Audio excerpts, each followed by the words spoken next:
আওয়ামী লীগ বাংলাদেশের রাজনীতি করতে পারবে না বলে মন্তব্য করেছেন বিএনপির স্থায়ী কমিটির সদস্য সালাউদ্দিন আহমেদ।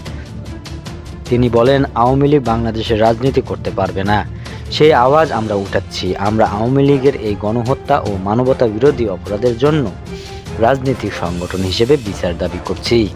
আওয়ামী লীগের বিষয়ে অন্তর্বর্তী সরকারের অবস্থানের সমালোচনা করে তিনি বলেন, আপনারা আওয়ামী লীগকে রাজনৈতিক কর্মসূচি পালনের জন্য মাঠে নামতে দিবেন না।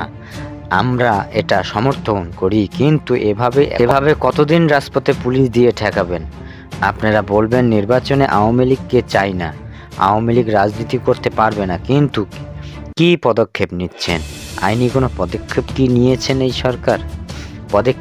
এই সরকার নিচ্ছে? আওয়ামী লীগের বিরুদ্ধে ব্যবস্থা নেওয়ার দাবি জানিয়ে সালাউদ্দিন আহমেদ বলেন, আমরা বলেছিলাম সংবিধানের ৪৭ অনুচ্ছেদ অনুসারে রাজনৈতিক সংগঠন হিসেবে আওয়ামী লীগের বিরুদ্ধে গণহত্যা ও মানবতা বিরোধী অপরাধের জন্য বিচার ব্যবস্থা করা হোক। সেই অনুযায়ী আন্তর্জাতিক অপরাধ ট্রাইব্যুনালে আইন সংশোধন করার দাবি জানাচ্ছিলাম।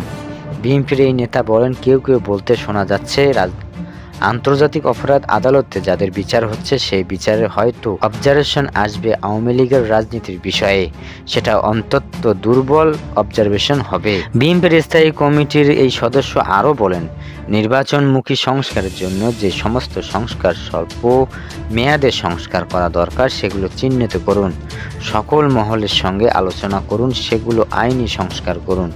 আইনি সংস্কারের পর যদি প্রাতিষ্ঠানিক সংস্কারের প্রয়োজন হয় সেটাও করবেন। কত সময় লাগবে সেটা আমরা জানি। এ সময় আরও মন্তব্য রাখেন বিএনপি চেয়ারপারসন উপদেষ্টা ফজলুর রহমান সহ আঞ্চলিক সম্পাদক পরিষদের সদস্যবৃন্দ।